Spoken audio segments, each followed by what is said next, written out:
Man, welcome back, everyone. And today we are joined by Box from Caldwell Shooting. Box, man, long time no see. How's it going? Hey, dude, I'm doing great. Doing great. If I was Man, any better, I'd be mad. man, I don't know. That's not a really high bar. Are you sure you're okay? So, man, before we even get into the world of Caldwell, I just got to say, like, I completely love our lockdown secure. I love our lockdown wall. Look at And all of us. Matt's going, but man, brother, I believe that you're killing us. And so Yeah, dude. Look as at it that thing. as it should be, I guess you know a guy there. I'm not sure, but Yeah. man, that is an impressive lockdown wall. So any listeners that are looking for a way to secure their firearms or a way to display your firearms, if you haven't looked at lockdown, Here it you're is. you're missing the boat, dude. You are missing Dude, the it's boat. addictive. You'll find places to put lockdown Yeah. panels. It is. This entire room is lined with it. I think the worst part is being that we do ours on a show, every week. I come in after, 4 or 5 weeks and I'll look at it and say, oh man, I got to do something different. Time to change it up. And so I'm the guy that constantly rips everything off the wall and redoes it. But I will say the configurability and the ease of installation on that stuff, dude, whole nother level. And something I like to tell people that are using lockdown for the first time, and I think it's a pro. Some people might not like it, but I tell people if you want to move your lockdown stuff, just make sure you have a flathead screwdriver or something, because some of those clips pop in really nice and then you can pop them out. Other ones, if you're not careful, you will literally break those welds before you get that piece off. And so just putting that little flathead under it and turning it a little pops Yeah. them right off and they go right back in. Yeah, we could bend them and make them fit easier, but I like the snug fit. Yeah. Like I said, I don't reconfigure mine, so they just stay where they're at. But yeah, I love it. Yeah, that's Yeah, no, that's a lot to keep the only time track I of. move is to try to fit more in. Man, yeah, dude, that's awesome. Well, what do we have first, Matt? So, Box, welcome back to Whiskey and Windage. We're happy to see you again, brother. You know how this part goes. It is Ask AI. This week's Ask AI is brought to you by our friends over at Wheeler Tools. When precision matters, trust the tool that delivers. The Wheeler Pro Series 100-piece fat wrench kit brings unmatched control to your bench. With torque you can trust and 100 purpose-built bits, it's the all-in-one answer for gunsmiths, builders, and perfectionists. Whether you're mounting optics or dialing in fine details, this kit hits every mark. Clean, confident, repeatable. No guesswork, no strip screws. Just pro-level performance in your hands. Upgrade your bench with Wheeler Tools. We're going to ask AI, what is Caldwell Shooting? It says Caldwell Shooting Supplies is an outdoor brand, a leading outdoor brand in sports shooting accessories known for innovative, reliable, and affordable products designed to enhance precision and performance for shooters and hunters. Based in Columbia, Missouri, Caldwell has been trusted for over 2 decades with a mission to eliminate the variables that make you miss. Pretty generic, but yeah, I mean, we do those things. The way we do those things, and the products that we specialize in, we have some really big names in the portfolio that most people.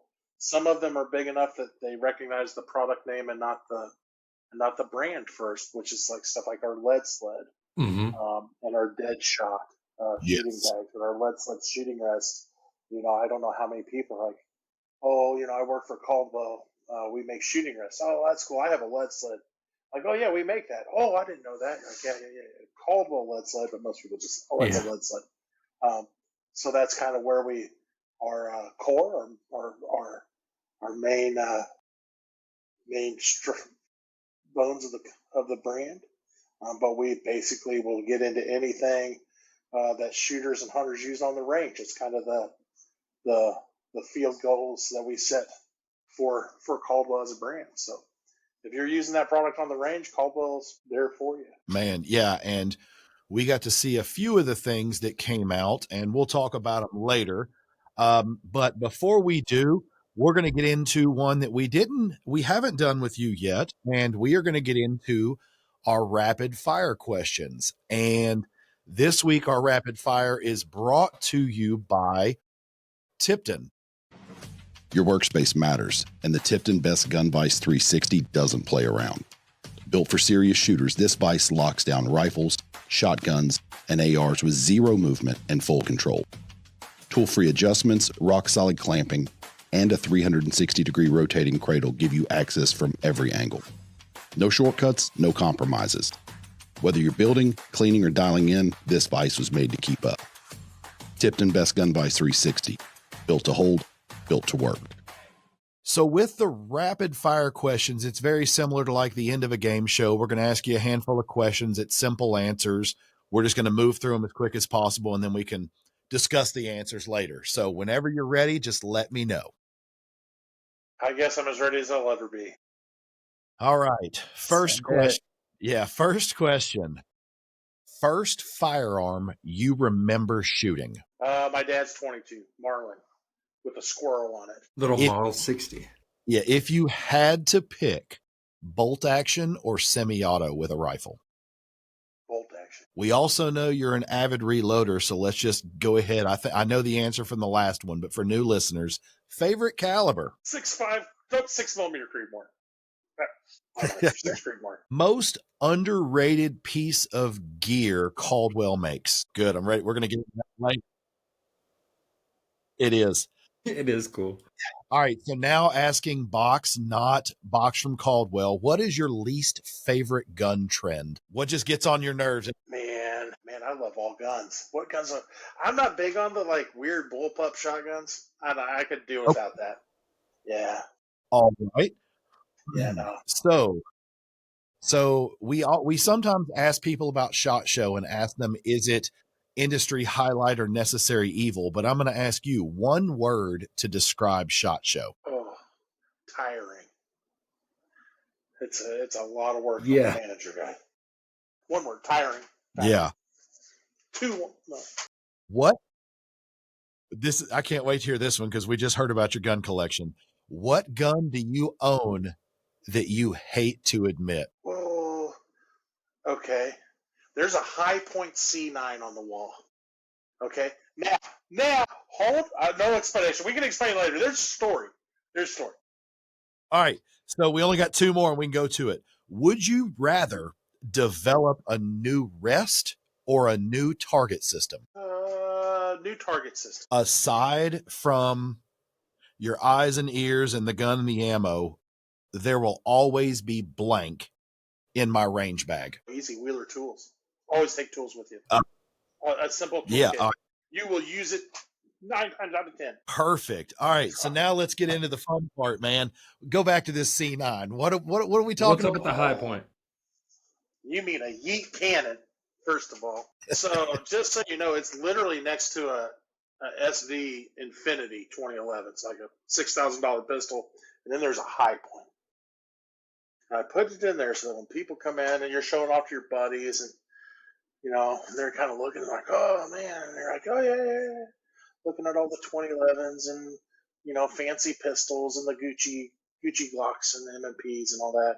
And then like, is this a High Point? And then try to keep a straight face while you tell them it's the best pistol for the dollar on the market. And they're just like, you know, and see how long it takes before they call you out on it. And they'll actually admit, like, some people are like, oh, yeah, no, they're not bad. They're really that bad. That's a joke. I paid like $40 for it. I mean, it does 99% of what any 2011 will do. It fires. Yeah. It fires rounds. It does. It shoots bullets. Yeah, if you need a pistol that'll go bang, it'll do that most of the time, I think. I just don't. I'm just not proud. I don't go out wearing a High Point hat. You know what I mean? And with all the in public. With all the cast construction, I mean, if it all fails, you can always throw it at someone. I mean, that zinc, it's good quality zinc. I think. I don't even know that they claim what it is.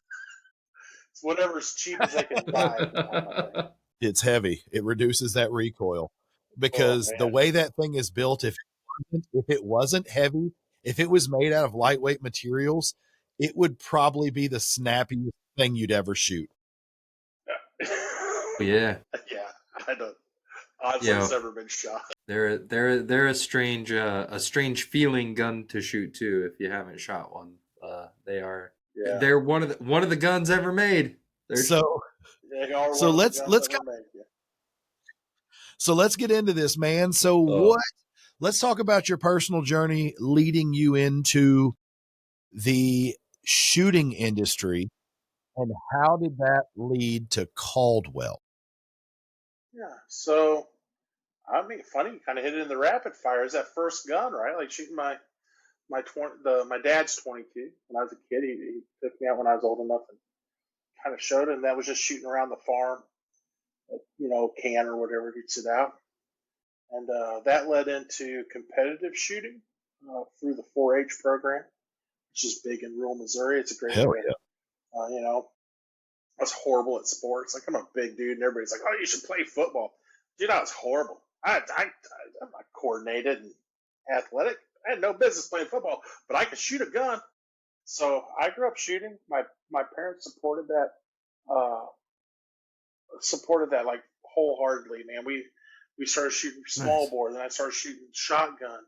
Traveled all over shooting shotgun. Came to college at the University of Missouri. Shot on the shotgun team there for 5 years. I worked on my degree that should have took 3.5. But I had a 1.5 years of shooting in build, It wasn't a race. It's not college. It's not a race. A lot of lifetime friends made doing that led into this career. I worked for Bass Pro as a retail associate. For any retail associates out there, hats off to you, dude. That is thankless work. And I decided that I did not want to do that the rest of my life. And I got into as a purchaser, is what most people would call it, for Midway USA, which is also based out of here in Columbia, all online. I'm sure most people heard of Midway or bought something from them. Yeah. So I worked there for a while, and then a friend of mine went to work for American Outdoor Brands, which is the company that owns Caldwell and all the other. We have 20 brands. And he was like, "Hey, man, you would be good at this marketing product manager type role that we're opening up," and suggested like I should check it out.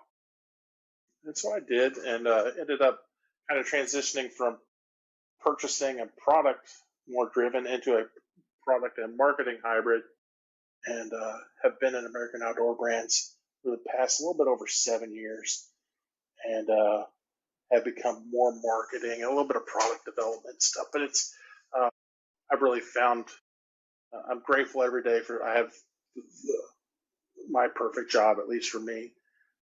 And a lot of people are truly jealous of the work that I get to do, and I have to be very appreciative that I get to go to work, talk about stuff I'm passionate about. This is stuff, obviously, I do at home. This is not just a studio shot. This is my life, man. I shoot guns all the time. Every kind of gun you can imagine, I'm into it, man. And so, that's how I got blessed. So, I find it interesting. I mean, you started at a box store, and you kind of took the reins over there at Caldwell and a couple other brands, doing the marketing. And hats off to you for doing that, because 7 years ago, marketing in the firearms and Second Amendment space, I don't want to say it's easy, but it was definitely easier than it is now. And so hats off to you, Hunter, all the guys there and all the guys across the whole industry that are in the marketing, because everything you put out already has a target on it. And, there's only a few places that you can actually put that stuff out to see its full potential. Everything else is throttled down. Everything else is tucked away and hidden. And put at the back because it's not the cool thing for that company or that outlet to showcase. So it's hard work, and people say I'd love to be in media and I would love to help with marketing and advertising for a gun company. And me being in the industry just a short time, I would like to tell you that no, you don't, because It's not that easy. and granted it is fun, but It it is so challenging, and you have to have a good team around you and an understanding company to realize that the world we're in now is 180 degrees different than the world we were in 7 years ago. Yeah, it's amazing the censorship we see as an industry in our advertising and marketing, and the legal threats that come from marketing from the other side that would like to take firearms away. So we have to be very, very careful. I think I don't know. Maybe the only other thing would be comparable would be tobacco, and I think the tobacco industry is probably treated better. Just In like some cases, yeah, you're probably right. like we try to show products that are that we want to show to people that are lawful and safe and everything else. And the biggest platforms, the biggest voices in the world won't let us speak to it. But luckily, we have platforms like you guys with the podcast and stuff like that. Man, you ain't gonna keep us quiet. We just hit it at a different angle. So it's a lot of non-traditional marketing, which is cool because I didn't come with a marketing degree, man. I have an ag degree. I'm a farm kid from Missouri, and I got an ag degree from an ag school. But I knew a lot about shooting. I knew the right people, and they basically come in and have been taught by people with very formal marketing backgrounds, and they're like, yeah, here's the science, which a lot of us isn't like. It's pretty basic knowledge, if you think about like we've all bought stuff and been advertised and marketed to our whole lives, and it doesn't take too much to see through some of that stuff. But it's like, yeah, man, it's not like you're gonna be like, oh, hey, go run this huge ad campaign on a national press, and like, man, they won't talk to us. Yeah, no, good luck. No. Good luck. So, Box, over the years, Caldwell Shooting's definitely evolved, and they've definitely been an industry leader in innovative products. What do you think are, I mean, maybe in your time, maybe before your time, but what are some of the pivotal moments, and what are some of the most like iconic products that really help the company's growth and that people will recognize? So obviously, I already kind of mentioned the lead sled. I remember working at Bass Pro when that thing really took off. I was the dumb college kid not dumb, maybe less responsible college kid behind the counter. That was not stocking shelves properly, that type of stuff. Been there. Yeah. More worried about buying stuff at a discount than actually work. And the lead sled, man, the lead sled put Caldwell on the map. It did great things for shooters. It was the right innovation at the right price, which has been a key to the success of Caldwell. So that's the big one. I'd say one of the things when I was hired, we had just gone through the company American Outdoor Brands had just purchased some of the brands, and one of them was Caldwell in recent years. And so they were really looking at like, okay, hey, here's this big brand, one of the bigger ones in the portfolio. What can we do? Where's some white space for that brand to take off? And they were really concerned about what, if you listen to our earnings call and stuff, what our CEO calls dock and unlock strategy and that type of stuff. We're like, well, hey, Caldwell's a pretty established brand. It's not a new brand. And it's pretty big. In the shooting rest market, we own the lion's share, like a lot. So I suggested, I was like, hey, we seem to have shooting rest, like cool. We were getting into AR-500 steel, which I'm very proud of the path that I laid out for that. and how it's a commodity item, but we stood out from our competition by giving an awesome warranty, making the right products at the right prices. And we've had great success with AR-500 steel, but still, that's a pistol and rifle shooter. And I said, well, there's this whole segment of shotgun shooters. And like I said, I mentioned, shot a lot of shotguns, shot it competitively in college. I said, man, we're not selling anything for shotgun shooters. Mm-hmm. We kind of laid it out, and the first product we came out with was called the Claymore. Claymore. And it's a manually operated foot pedal machine. You push the foot pedal and it loads the arm, and it feeds out of a magazine of clays. Because I was like, we try to find pain points through this product development process, and I said, man, I love the convenience of an electric thrower. I don't like carrying a battery. Like, how can I make an electric thrower without a battery? Well, the engineers went to work. We got the Claymore. Cool. Went through some of that stuff and kind of filled in some of the pain points there. And then it came to the point of what's next stuff, like next level. Like there, it's like, hey, what if you could do anything?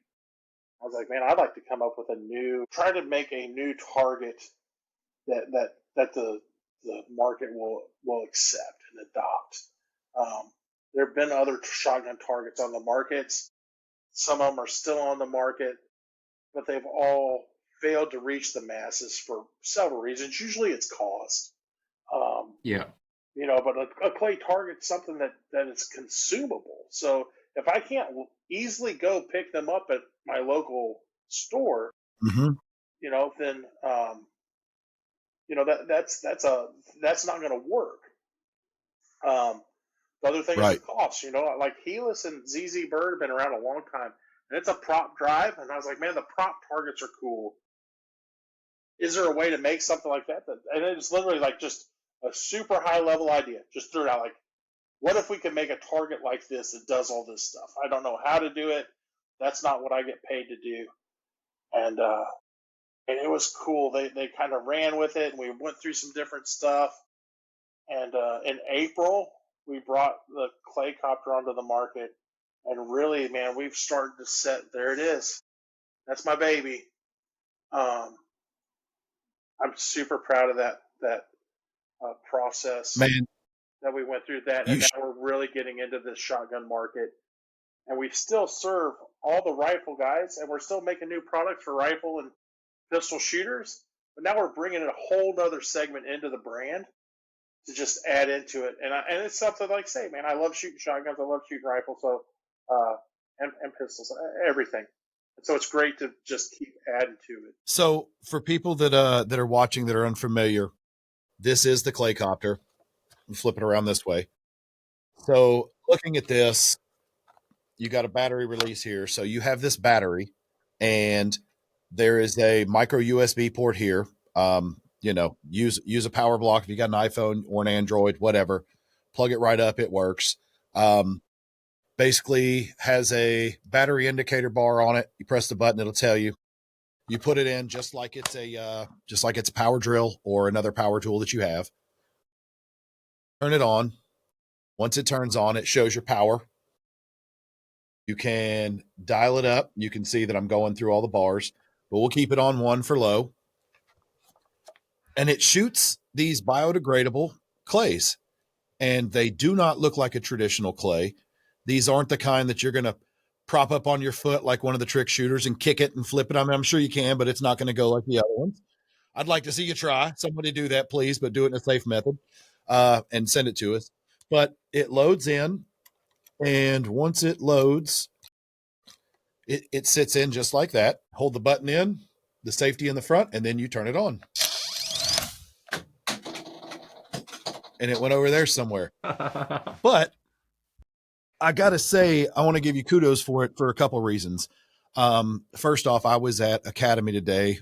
We went and did some shopping, the wife and I, after church, and I was so happy that the Claycopter had a full end cap and it had both size clays, and they were everywhere. And I was like, man, that's badass. I mean, it made me happy for you guys, but the main reason I like it is because I've got a 9-year-old daughter, and she knows how to operate this thing. And while I could probably teach her how to use a traditional clay target thrower, if you don't have an electric one, if it's a manual, if you don't lock it in exactly right, if you don't do the safety things, I mean, even if you do all the safety things, sometimes, and I don't want to take them away because you sell those too, but compared to a traditional, the springs in the arm, it can be dangerous, especially for someone who's unfamiliar. Fair. But there's all sorts of safety warnings on them. Yeah. While this can be dangerous, I mean, you can see it spin up. Let's see if it spins. Oh, it's off. But while this can be dangerous, at the same time, it's something she could operate. So I actually had her out. She was shooting clays and she was shooting the targets for me. Like, it was enjoyable for her. She liked them. It turned into let's shoot them to, hey, let's turn it up and see how high in the air they go. But I want to thank you guys for coming out with something like that, because it puts the youth more involved, even if you're not I mean, my wife could do it too. And I say that because not that she's unintelligent or not strong enough to operate one, but you don't have to be a gun person or interested in guns to want to shoot that thing. Right. And it really brought it together. So I think that it is one of the most interesting and genius ideas that have came out in the world of shotguns for a while. And I think it's really cool that you guys brought that out. Yeah, the portability of it, the price. I mean, it's just a little over $200 for the thrower with a battery. The targets are a little bit more than a regular clay, but not like double the cost of a regular clay. They're available. Like, you can just go to your Walmart, Academy, Bass Pro Shops. Like, they're all over. Your major retailers are all carrying them now. They are biodegradable. That's the biggest thing I get is, oh, they're plastic. We're shooting plastics. No. It's a plant starch with a mineral the ground up mineral. It's all fused together. So they're green leaf certified. They're all non-toxic. They break down faster than a traditional clay, so you won't have them around as long.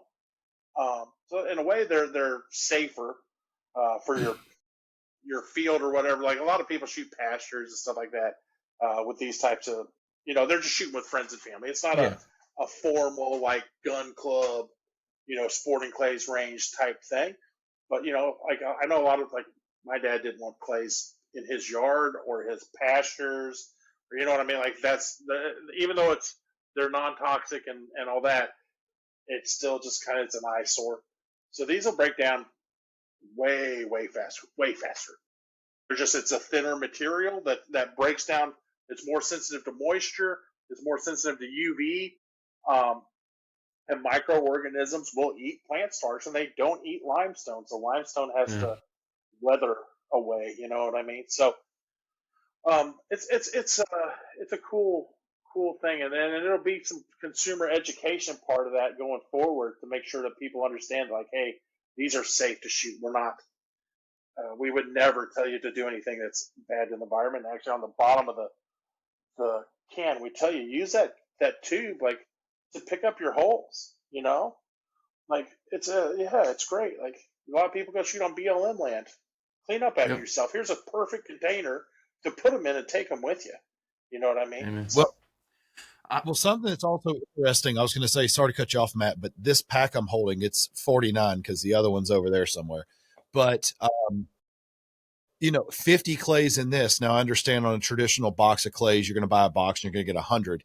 But, I can carry this one-handed pretty simply. A box of clays isn't that heavy, but move it around for a while, let the cardboard get wet, all that, the bottom falls out. Or if you put it in a side-by-side or on a four-wheeler to drive out to your property to shoot it, the risk of shake and break, all those things. So I think it's really neat. And so to have a pack of 50, I could put, well, I don't want to say 2 in a backpack. I could put 4 or 6 of these in a backpack and take my shotgun and we're gone. Like, it's awesome. Yeah, it's, like I said, the portability. The other thing, like, some people are like, oh, well, how much does it cost? I always kind of jokingly say, well, if you're a bad shot, it doesn't cost you too much at all, because you go pick them up, put them back in, and shoot them again. If you just keep missing them, Yeah, hey, you got one tube will last you a long time. You're gonna have the Yeah. ammo is gonna be the more expensive part for sure. I But Yeah. on the Claycopter, I really like. How do I put this? A lot of the industry is really focused on being super tactical and like everything's really serious and really like high speed cool guy stuff. And even in the shooting sports, like all of the rules of USPSA, all the rules of shooting clays, it's intimidating. And I think that this offers an opportunity to venture out into borderline shooting sports just for fun. Like, and it's fun to use. It's fun to shoot at the little copters that come out of it. And I think it's a really creative way to reach out into the market and be like, guns are also, they are very serious, but all of us shoot them for fun. And that is a really freaking fun product. So hats off to you guys for that. And so people that are wondering, you load one in and you can shoot singles, but this thing will also load doubles. So you can actually shoot two. The only difference between, well, there's a couple differences, but the main difference, if you're a shooter, the main difference you will notice with the Claycopter is the traditional clay goes out and kind of at a trajectory, but it's flat.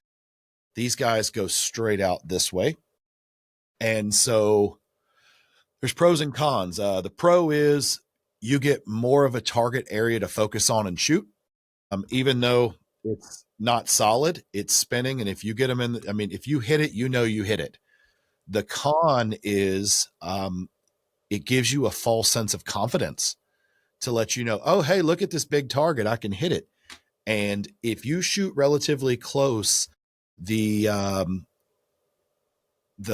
pellets as they pass it will actually disrupt the flight path of the Claycopter and it will move.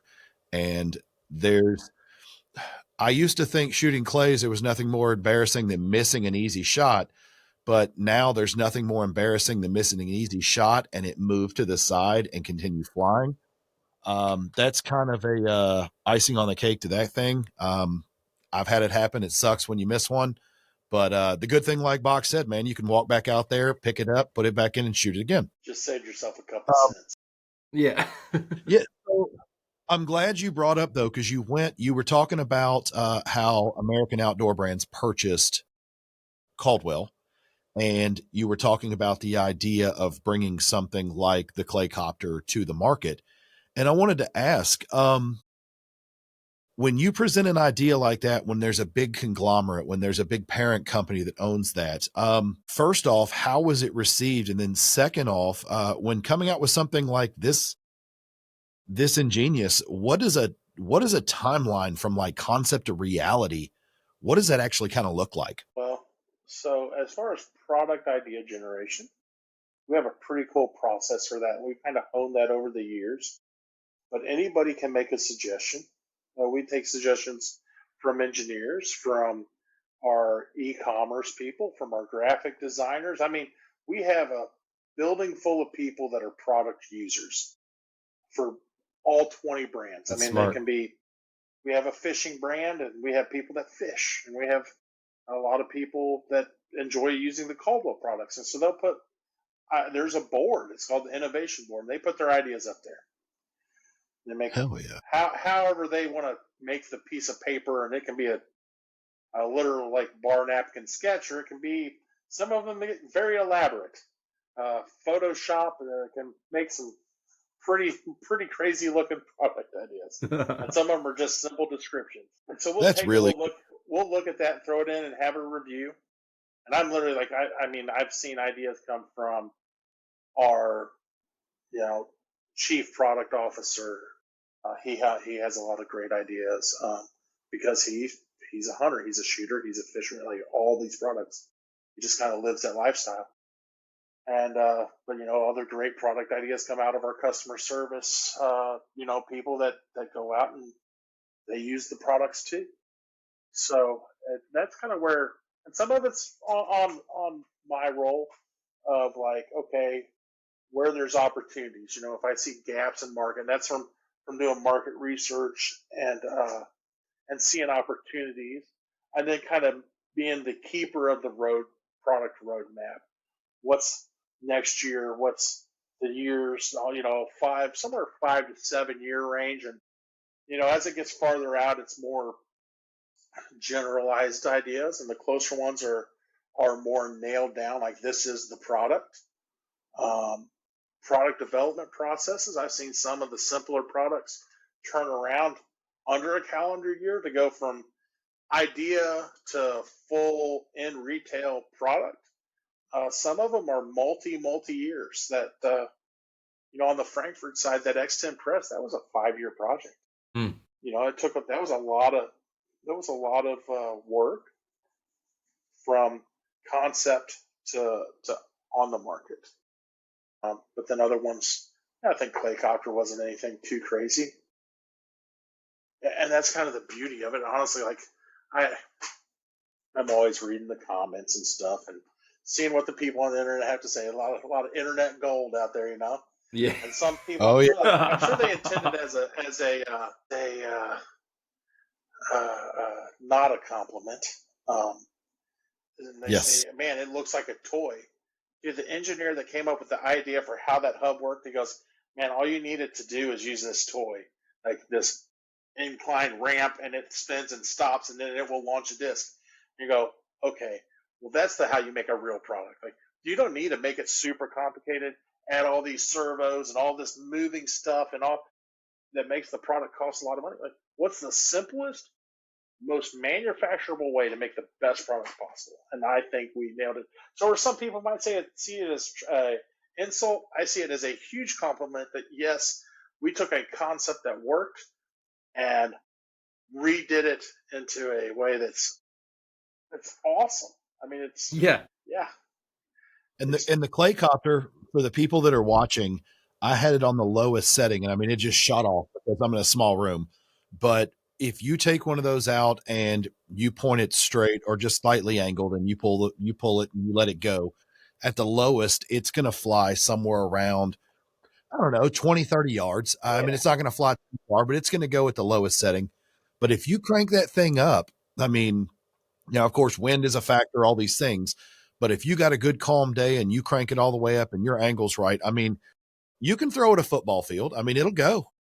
Yeah. With no wind, it's 100 yards, 15,000 RPMs at full tilt. It'll go. It'll go. It'll go far. For a good shooter. Yeah, for sure. It'll go farther than a shotgun will shoot. Oh, yeah. So if you wait and you waste time, it will become out of range. They can get out of range fast. The flip side of that coin is you can turn it all the way down. And for people just getting into it or youth, it's a great confidence builder. You turn it down, they're hitting it, they're having fun. I think that's a huge thing is whenever somebody starts, especially on a kid, man, if you're not having fun doing it, what makes you think they're going to take up any interest in it? So, it's funny. They take we're a publicly traded company, American Outdoor Brands is, and there's investors, and they take them out to show them, and they want to show them that we're doing good with the money that they've invested into our stock and our company. And so they do a meeting, so they'll take them out and show them products that we're working on. And they took them out with the Claycopter and turned it down. And these are not shooters. These are money people, man. That's what they know. We know shooting, we know guns, they know money. But they're it's awesome that they're open-minded enough to invest into a shooting company that deals in firearms or 2A. Yeah. They're all gung-ho to go to a range. Some of them never shot a shotgun. They took them out, they were shooting that thing and just turn it on low, and it just kind of floats up there, and it's just an orb, and they're blasting them out of the sky. Man, they were having so much fun, and then it became I want to run the machine, and you never get that with a regular fighter. You're like, nah, I just want to shoot them. I don't want to have to run it. Yeah, most people are like, oh yeah, you challenge your buddy because you point it wherever, try to make them miss. It's just it's such a cool concept, and it was cool. And I told him, I was like, man, it's not completely new. Like they're like again, a prop driven target has been around since as long as I can remember shooting. They've Right. always failed to get big, big consumer adoption because of price. Um, Yeah. the portability of it. Like if you have to run 220 volt power and pour concrete to install a machine, well, your average consumer's not going to do that. No. If No. it costs $5 a target, you know what I mean? It's like there's small niches that have this like cool, and I kind of took Helix and that type of idea, and it's like cool. And it's like, secondly, like if I can't go buy the consumable part of this, where I buy normal clay pigeons, which is Walmart, Academy, those types, but then it's a no deal. Like it's a great idea, but if that's key to success in this product, and it's been awesome to see that the buyers, when we showed it to them last fall, were all really excited about it. Yeah. So we Yeah. knew pretty I- early on that we were going to be pretty successful. I was going to say, I think it's a pretty big innovation for the sport because looking at target throwers, innovation, and I say it because it is truly innovation, whether you want to give it the credit or not, but innovation was, putting a 2-inch or an 1.5-inch square receiver hitch in the end of a thrower with a seat so you could sit down on your truck and shoot it because it was easy to transport for a manual. Yeah.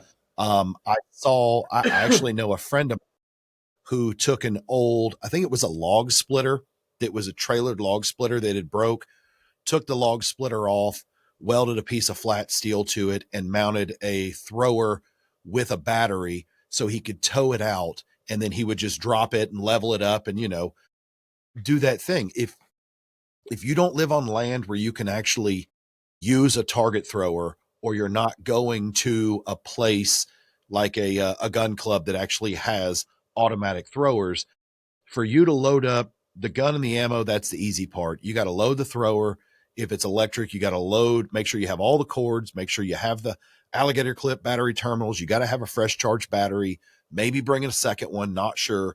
And the clays, I mean, it's not a lot. I don't want to discount. I don't want to make it like it's impossible. It's not a lot, but It's not cheap. to grab this and, 4 tubes, roll out with 200 clays for you and a couple buddies, in a little piece of land. Like it's very minimal setup. As long as your battery's charged, you're good to go. And there's not a lot of heavy lifting. It's more to the fun stuff, more to the shooting. And that's what I think makes this, it makes an awesome product.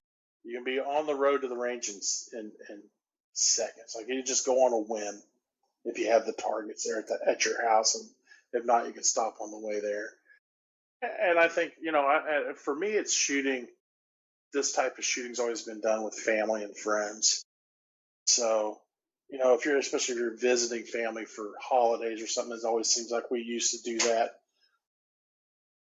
I'll be honest with you, I had a professional trap range in my backyard growing up. We shot that much trap. We built a range. But if I want to shoot with my family, they don't have that at the house. This can go. You can shoot on just with friends and family. It's really our consumer group that we are targeting, and we'll continue to target with the Caldwell clays. It's just the average person out there shooting for fun. So Box, you said that the Claycopter was kind of your baby. Is there any other products in recent years in your tenure that that you would consider a benchmark for yourself and for the company? I think the AR-500 steel.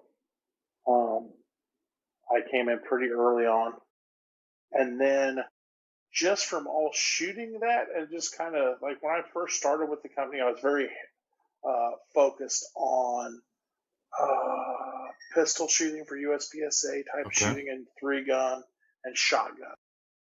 And then I started getting into rifle stuff, and then the rifle stuff and this AR-500 stuff, long range shooting. And then I found out that you can make these things called hidden indicators that go on targets and they flash when you hit them. Really meant for extremely long range.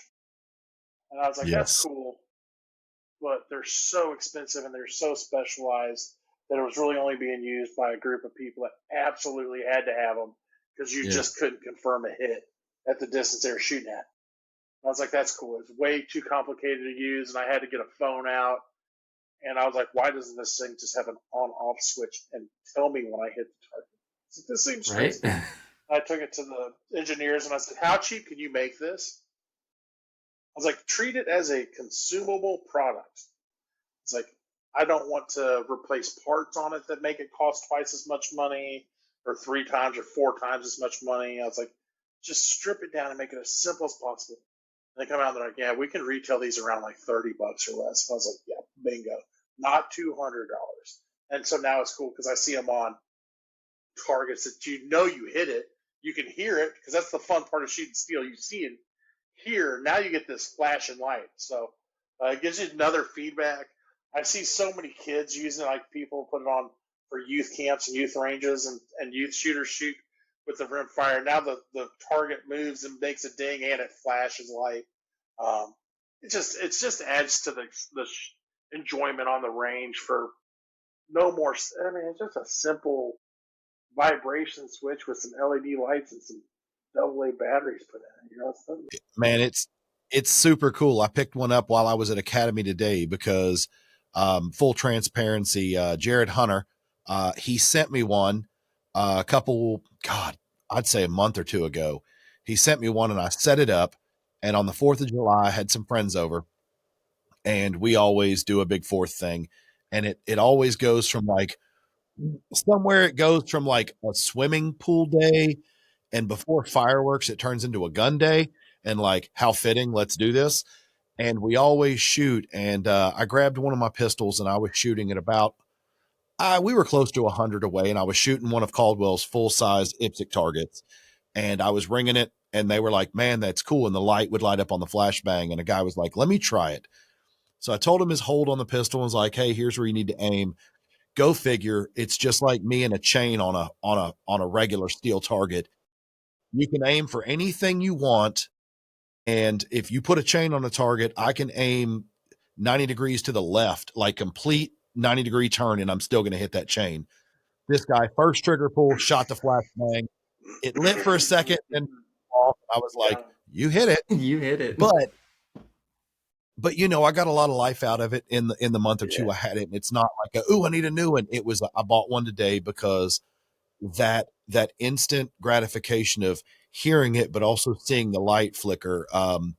It's just an indicator like, all right, you hit, move on to the next target. And I think it's really creative with the Claycopter, with the flashbang. You guys make some high tech stuff as far as the Velosa radar, and we'll get into some of that stuff in a second. But what I like about Caldwell is you make a lot of things to make shooting fun.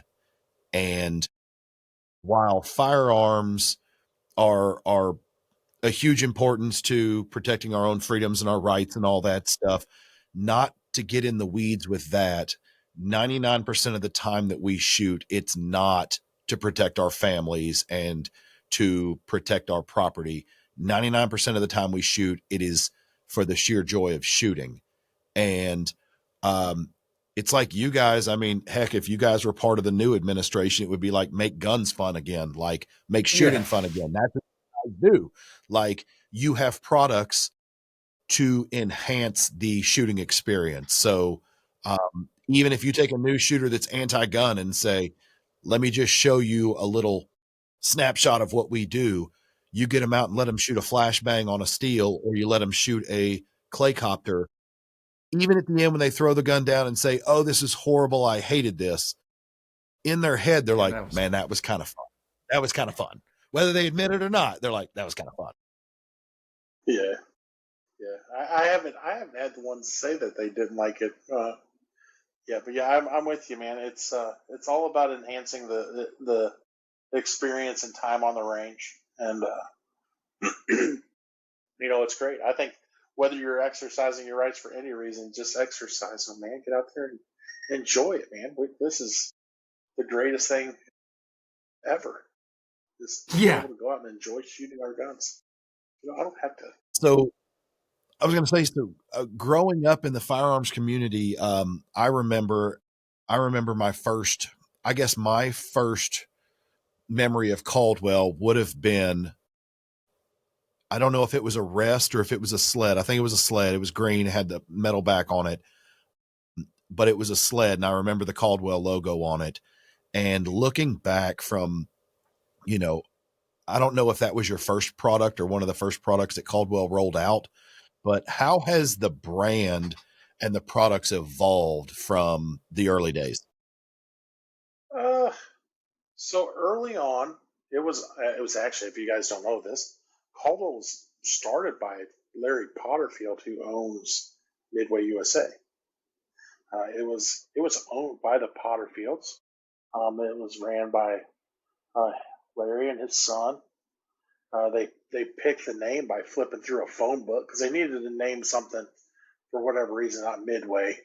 That way they could sell the products to other people and stuff like that. I mean, he's a smart guy for doing that. So they liked the name Caldwell that was in a phone book, evidently, from what I've been told. And they did simple products, man. They weren't doing a lot of engineering on them, but they worked, and it was cool at the time because it was really, we still do a lot of the same things. It was like, we're shooters, and we just don't, there's a better way. Now, how that's evolved is it's gotten way more. The product portfolio is huge. I mean, there's literally like we say if it's on the range, that's where Caldwell wants to be in it. Targets and rests, electronic earbuds. Like I'm using the Shadow Pros to do this podcast, So we've gone from hearing protection, targets. And I say there's not too much stuff that you would encounter on the range that Caldwell doesn't offer. Shooting benches. I'm struggling to pick anything other than the guns and ammo. That I use when I'm shooting at targets. You made Ear Pro. I mean, I knew you made Ear Pro. I just didn't know you made the wireless, the Bluetooth Ear Pro. Like that's badass. Yeah, they go in. They shut off when the gun goes off. But like I can sit here and talk to you guys, answer phone calls. I use them on mowing the yard.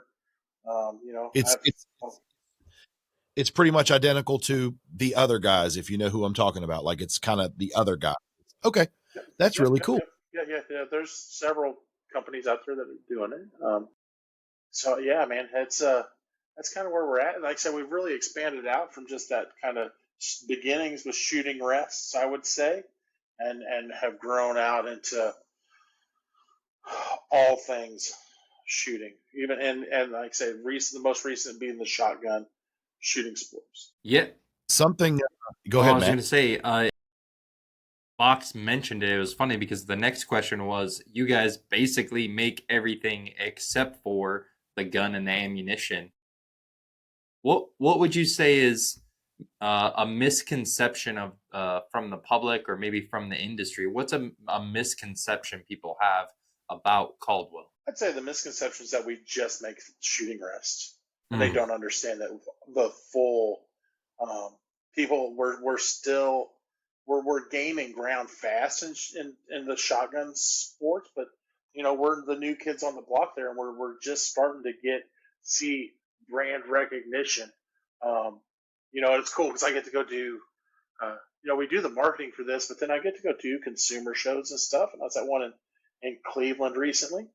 And it was a consumer show. These people paid money to come to this thing. And it's one of my favorites because the audience there is super engaged. And I'd ask them when they come up, because we were doing demos of it, had like a batting cage inside. We're ripping these Claycopters. It draws some attention, but talk to them like, hey, man, have you seen this yet? Just asking if they've seen it.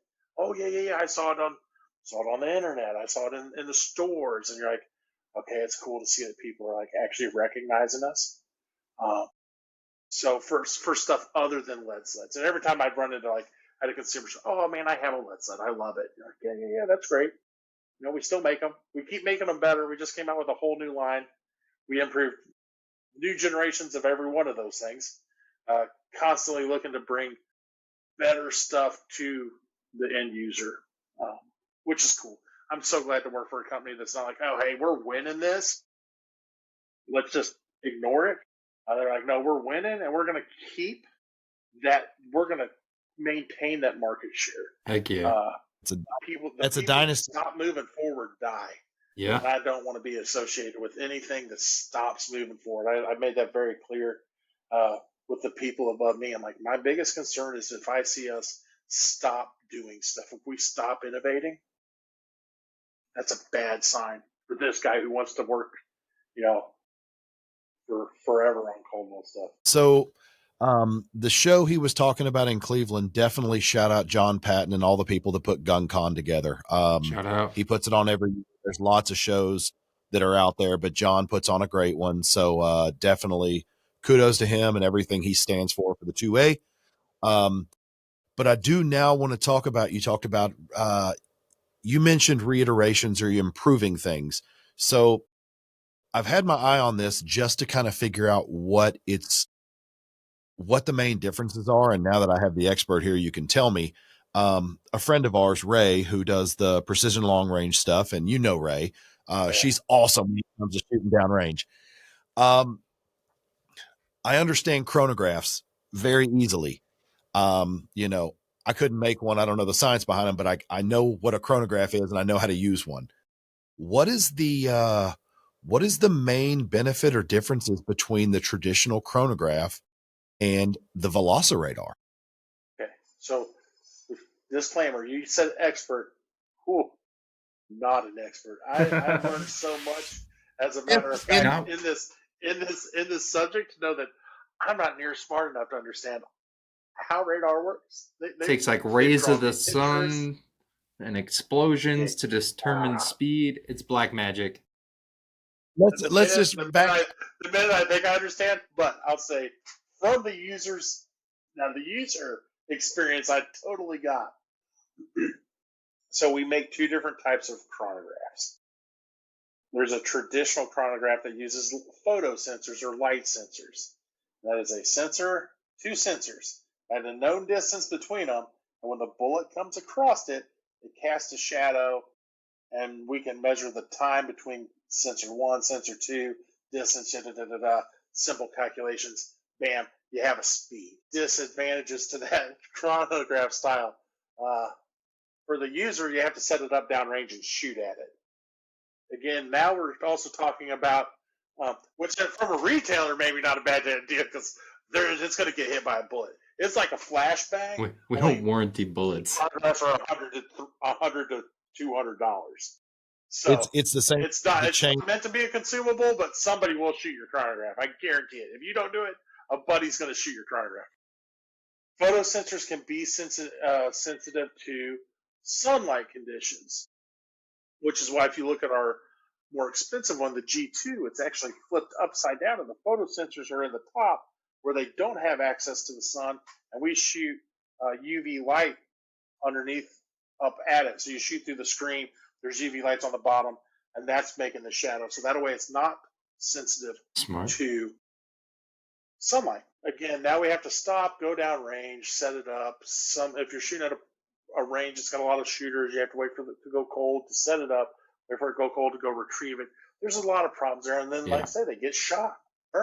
Like our Velociradar uses radar, same way that they measure your car speeding or baseball or whatever, I guess golf even. I don't know. I don't golf, play baseball. I shoot guns. Time for golf, I have guns.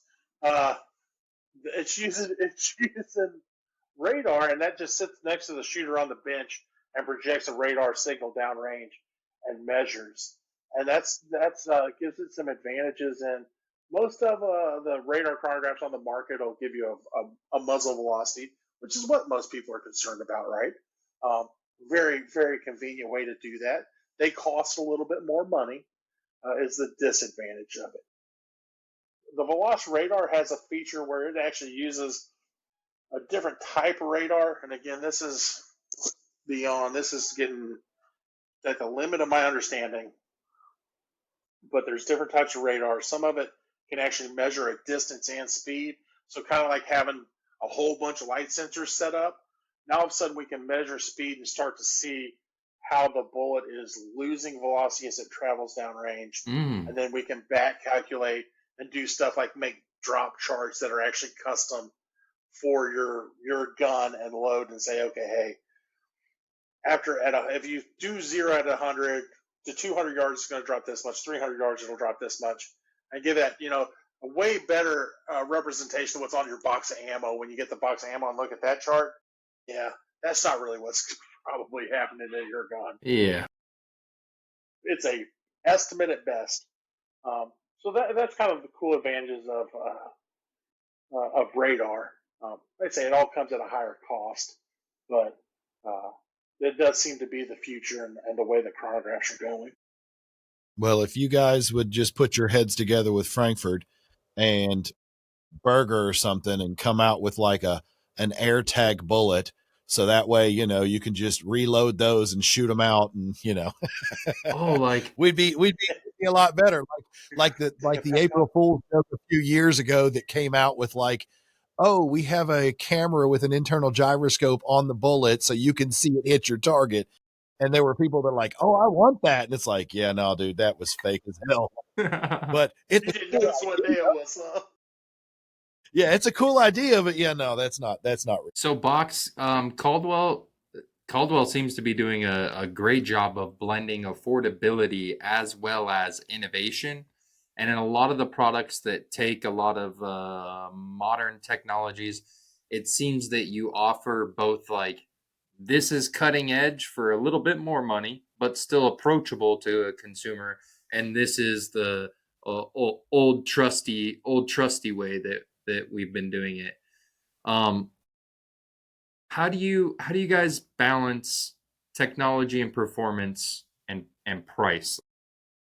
What is when does it become too expensive? Man, I like to think I'm a pretty good litmus test for that. Like, if I won't spend my money on it, then there's probably less people higher up than me in the world.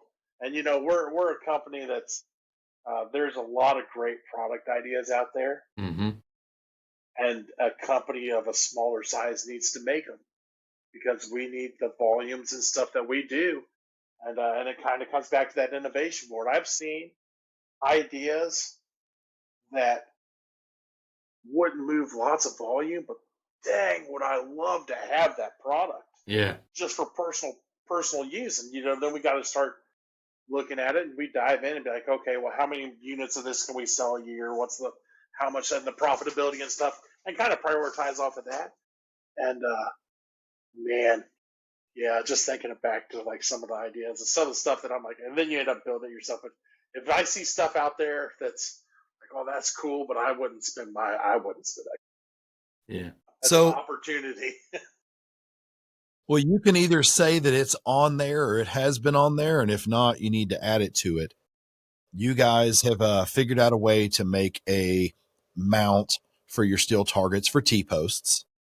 Thank God. You guys have also figured out a way to create a whole ass clay system in the palm of your hand. So if you guys can figure out a way to make something that mounts to two T-posts connected by a cable and bring a mover to market, that would be cool. There's Mikey's product suggestion.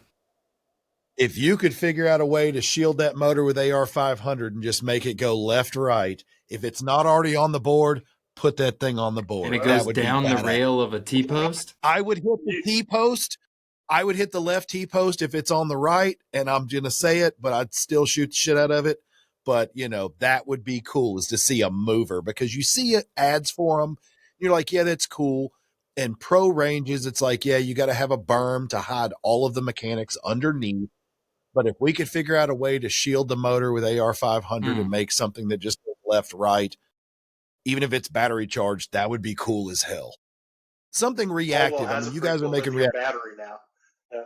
They do. So yeah, for centerfire stuff, we haven't, but we used to make a product. And it's one of the ones I would love to see come back. And you should Google search Caldwell Shooting Gallery. If you don't remember that thing, it looked like the Mm. ducks in the carnival. And you shoot them and they flip down and they come back down around and they reset and come back up. And you can shoot these paddle targets. And just cost and manufacturing and sourcing, because that was parts coming in and they were building those, like, from what I've been told. This is before my time. But, oh, Damn. there's a few That products I'd love to. Yeah, that's it. That's the backside that's of it. back, and then the front of it. Yeah. They have little Yeah, duck those. targets and paddle. Yeah, Yeah, that's cool. those are too small. We need to get bigger targets so I can hit them. But you know, That was for rimfire. That was for rimfire, which I think rimfire is coming back strong. Precision it rimfire, is. especially. And I would love to see. I mean, maybe it's something that can be looked into. I think about it from the perspective of nowadays with AI and with all of the advancements in technology, creating little motors is pretty easy. Creating, if there was a way, because I think of it almost like a belt that has teeth on it. It's like if you had something with a cog that could just walk across the belt, it should be pretty simple. The problem would lie in protecting it and making sure that either the belt was almost damn near impossible to hit or strong enough that it could take the hit. But yeah, something like shooting a mover it just sounds so cool to me. I've got I've got the prairie dog popper. I've got a bowling pin popper. Those things are so fun. And, full transparency, I took railroad ties, took the chainsaw and cut a couple in half and put them in front of my poppers because they're permanently placed. Because again, if I don't shoot it, somebody I know is going to shoot the feet. Someone's going to shoot something that's going to ruin it. So it's like, let's hide everything but the popper and we're good. So I'm sold on, I love everything you guys make, but I'm spoiled because I have a range at the house and I'm just sold on movers because it's like, how can I take this to the next level?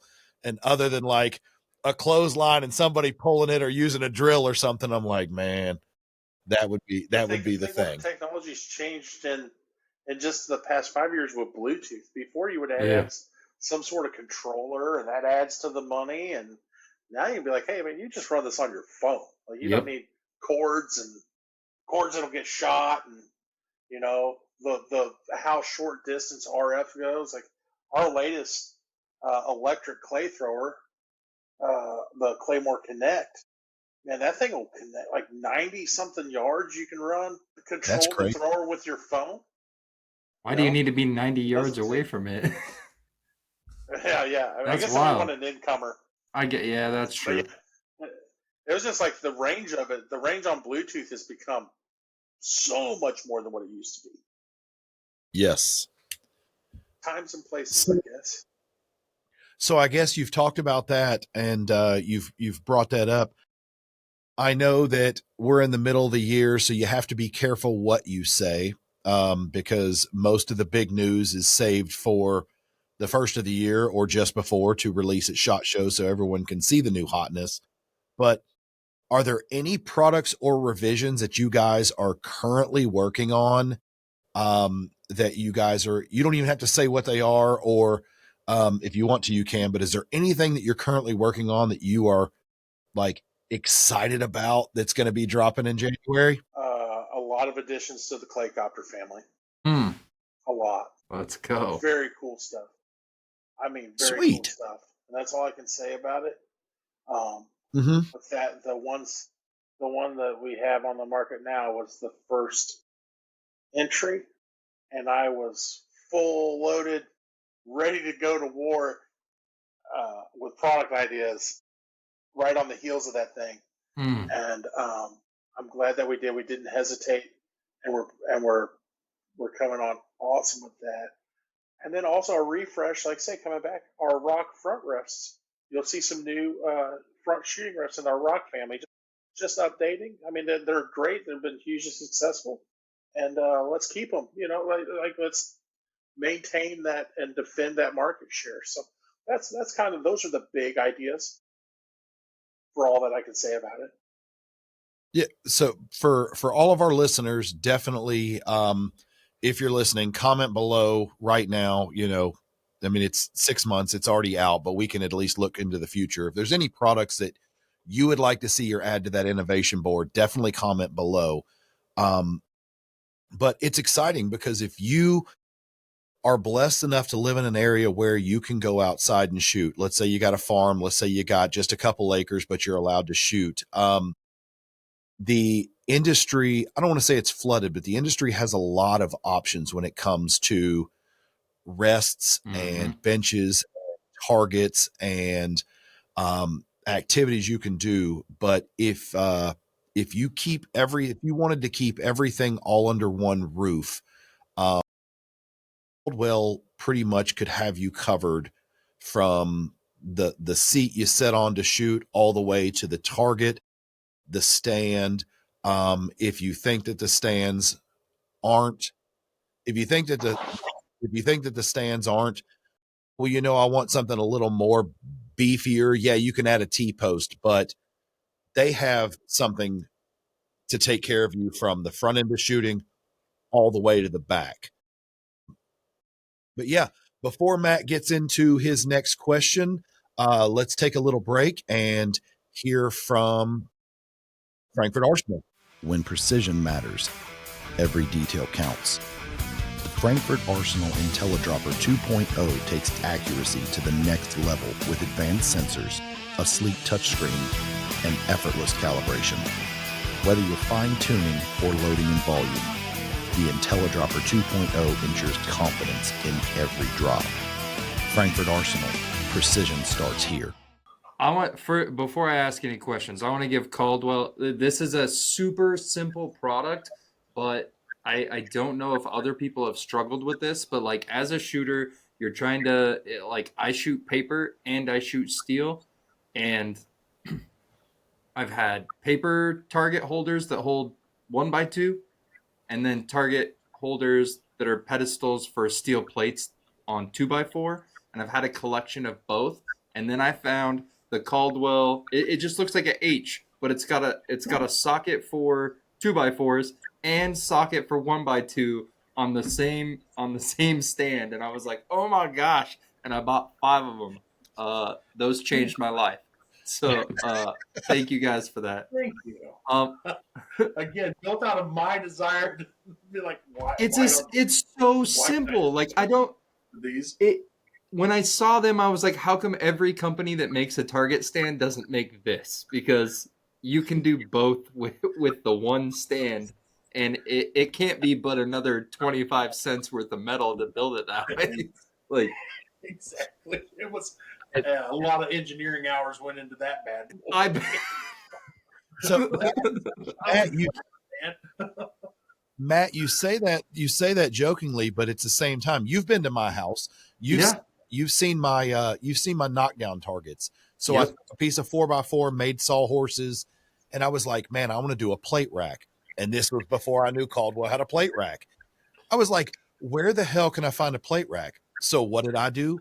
I mean, I'm lucky enough that I have a welder, and it was like, all right, I'm going to go to Home Depot and I'm going to buy some hinges, and I'm going to get some angle iron, and I'm just going to weld angle to a hinge and then weld angle to AR 500. And that way they set up and knock down. And man, I kid you not, I spent a weekend building 2 sets of knockdowns. And as soon as I did those things, I was online and I saw like a recommendation for you guys plate rack. And I literally was like, for the freaking money I just spent on the steel and the angle and my time, I could have just bought this.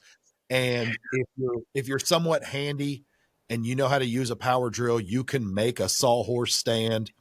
Mm-hmm. You guys have one out of you just gotta go get the guy at Home Depot to chop the boards for you if you really want. Yeah, it was like you don't have to have a saw. You got Home Depot to cut the boards for you. You just snap it together.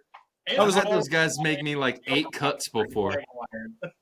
It was like, you got to be kidding me. I just spent like a whole weekend like doing this and figuring out how to do it. And like, I could have already had the sawhorse built and like put some bolts in and like, oh, I'm done. Like screws for knockdown plates. Easy.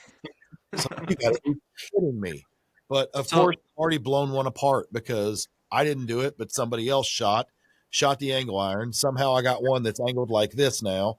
And yeah, so they're all about to get refreshed. But you're gonna need a hammer and a welder. The Caldwell train with that way the brackets are even made out of AR-500. If they shoot the hinges are all AR-500, so you're good.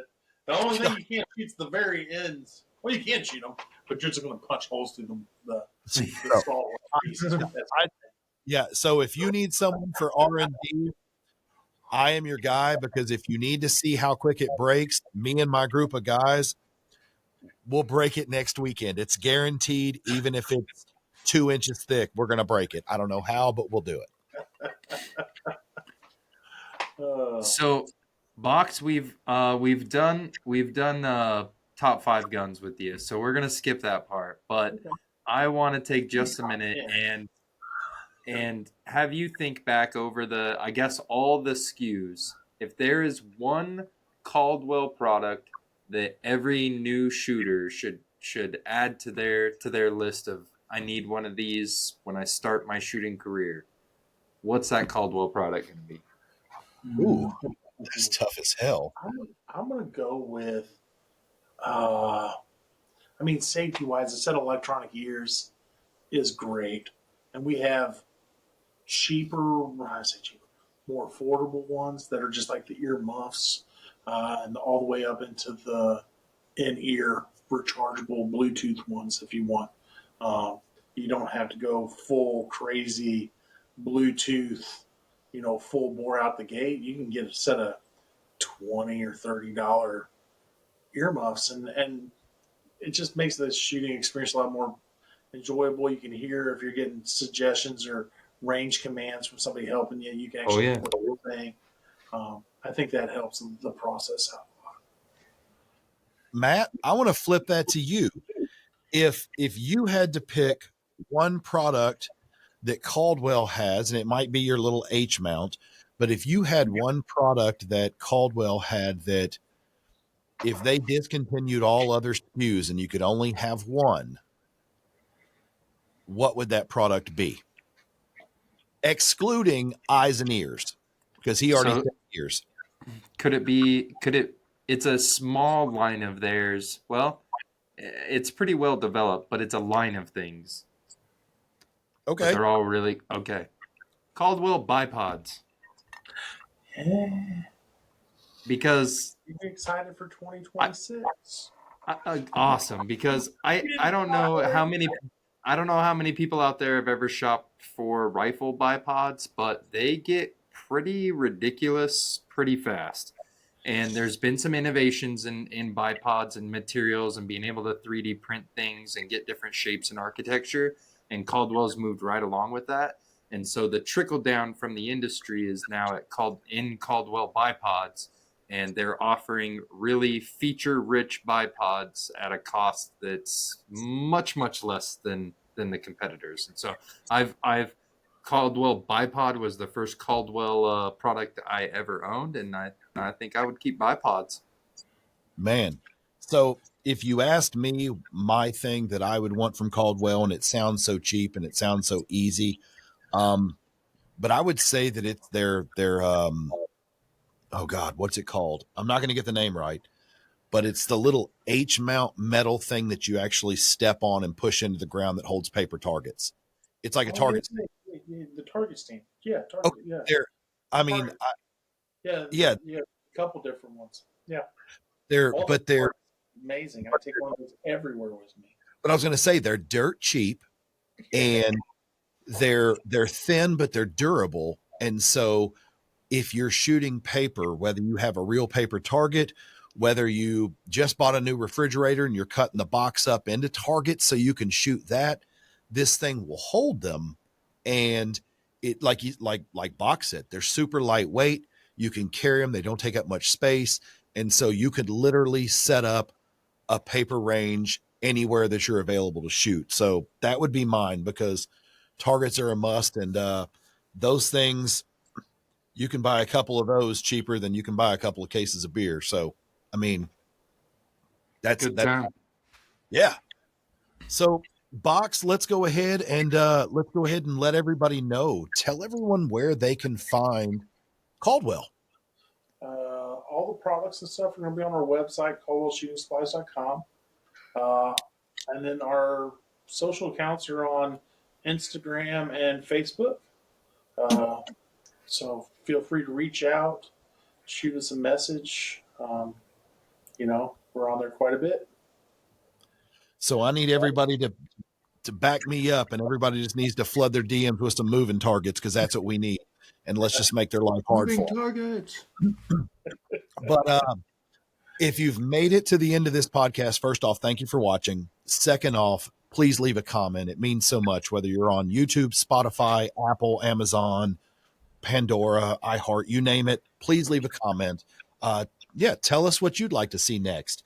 And when it comes down to selecting products for your shooting experience, these guys work really hard, and they're always trying to innovate. And, like Box said, they own the market share. So this is my plug, not their ploy for more sales or for more, piece of the pie of the market share. But they really care about what they do. They're shooters just like we are. This isn't a market that just is created to make some money. These guys are using the exact same products that are delivered out to you. So definitely give them a chance if they're not already in your bag of tricks when it comes to the range. From eye pro, ear pro, target stands, targets, clay throwers, Claycopter, chronographs, shooting wrists, lead sleds, you name it, they've got it. Pretty much they're a one-stop shop on their website for everything but guns and ammunition. Do you think I killed that on that one, Box? I think you got it, man. I think you got it. Yeah, we don't sell no guns or ammo, but we got everything else you should need on most range days. Dude, that's freaking awesome. Well, man, we appreciate you coming on again. We appreciate you being a repeat guest on this. And Caldwell is a big one that we are proud to showcase and tell people to go find. So on behalf of Box, everybody over at Caldwell, Matt and myself, I'm Mike. Thanks for watching, and we'll catch you guys next week.